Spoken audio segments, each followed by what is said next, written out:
ನಮಸ್ತೆಯು. ನಾನು ಅಕ್ಕ ಮಹಾದೇವಿ, 12ನೇ ಶತಮಾನದ ವಚನಗಾರ್ತಿ. ನಮ್ಮ ಶರೀರವೆಂಬುದು ಅಮೇಧ್ಯದ ಮಡಿಕೆ, ಮೂತ್ರದ ಕುಡಿಕೆ, ಎಲುವಿನ ತಡಿಕೆ, ಕೀವಿನ ಹಡಿಕೆ. ಸುಡಲಿದೆ ಹವಾ, ಒಡಲೆ ಬಿಡಿದು ಕೆಡದಿರು, ಚನ್ನ ಮಲ್ಲಿಕಾರ್ಜುನನ ನೆರೆಯದ ಮರುಳೇ.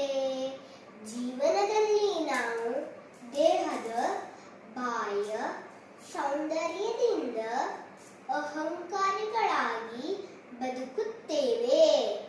ಆದರೆ ಇದು ಮಲಮೂತ್ರಗಳಿಂದ ತುಂಬಿದ ಕುಡಿಕೆ ಅಷ್ಟೇ, ಯಾವುದೂ ಶಾಶ್ವತವಲ್ಲ. ಆಂತರಿಕ ಸೌಂದರ್ಯವೇ ಶಾಶ್ವತ. ಚಿನ್ನದ ಸಂಕೋಲೆಯಾದಡೇನು ಬಂಧನವಲ್ಲವೇ, ಮುತ್ತಿನ ಬಲೆಯಾದಡೇನು ತಡರಲ್ಲವೇ. ನಚ್ಚುಮೆಚ್ಚಿನ ಭಕ್ತಿಯಲ್ಲಿ ಸಿಕ್ಕಿಕೊಂಡರೆ ಭವ ಹಿಂಗೋದೆ ಚನ್ನ ಮಲ್ಲಿಕಾರ್ಜುನ. ಅದಕ್ಕಾಗಿ ನಾವು ನಮ್ಮ ಆಸೆಗಳನ್ನು ಹಿಡಿತದಲ್ಲಿಟ್ಟು ಬದುಕಲು ಪ್ರಯತ್ನಿಸಬೇಕು. ಧನ್ಯವಾದಗಳು.